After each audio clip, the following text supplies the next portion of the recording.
আজ এই ভোর 6টায় আমি যাচ্ছি কলকাতা গীতবিধান একটা এক্সাম দিতে।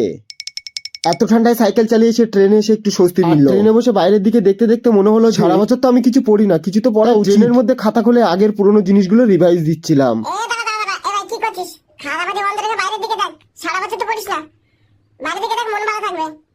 লোক দেখানো পড়তে হবে না। যাক, আমি এত্তার কথায় কান্না দিয়ে এদিকে সেদিকে চোখ না দিয়ে আমি আমার রিভিশনটা শেষ করে দিই ট্রেনে বসে। আমি যখন ট্রেনে উঠি তখন ভিড়টা ছিল খুবই কম। ট্রেন থেকে নামার সময় ভিড় ছিল অনেক বেশি। মানুষ তো প্ল্যাটফর্ম থেকে হাঁটারই জায়গা পাচ্ছিল না, রেল লাইনের পাটি ধরেও হাঁটছিল। কষ্ট করে এত ভিড় ঠেলে আমি চলে এসেছি কলকাতা গীতবিধান আমার এক্সাম সেন্টার। এক্সাম সেন্টারে এসে দেখি বহু বেকার মানুষ। নিজের মধ্যে একটু নার্ভাস ফিল হচ্ছিল, নিজেকে নিজেই বুঝিয়ে নিলাম সারা বছর তো পড়িনি, যা হবে দেখা যাবে। গাইস, কোন রকম এক্সামটা শেষ করে একটা নতুন বন্ধু বাতিয়ে তার সঙ্গে টোটো রিজার্ভ করে আমি চলে আসি স্টেশনে। রাস্তা দিয়ে বাড়ি ফিরবো আমার জানা ছিল না, তাই রিটার্ন টিকিটটা আর কাটিনি। এই কারণেই বিধাননগর স্টেশনে এসে আমার আবার টিকিট কাটতে হয়। এরপর আমি আমার নিনজা স্কুটিটা নিয়ে বুকের ছাতি চওড়া করে দিয়ে এসে গ্রামের সবাইকে দেখাতে দেখাতে বাড়ি যেতে থাকি। দেখা হচ্ছে আমার অন্য কোনো নতুন ভিডিওতে, ততক্ষণে রাধে রাধে।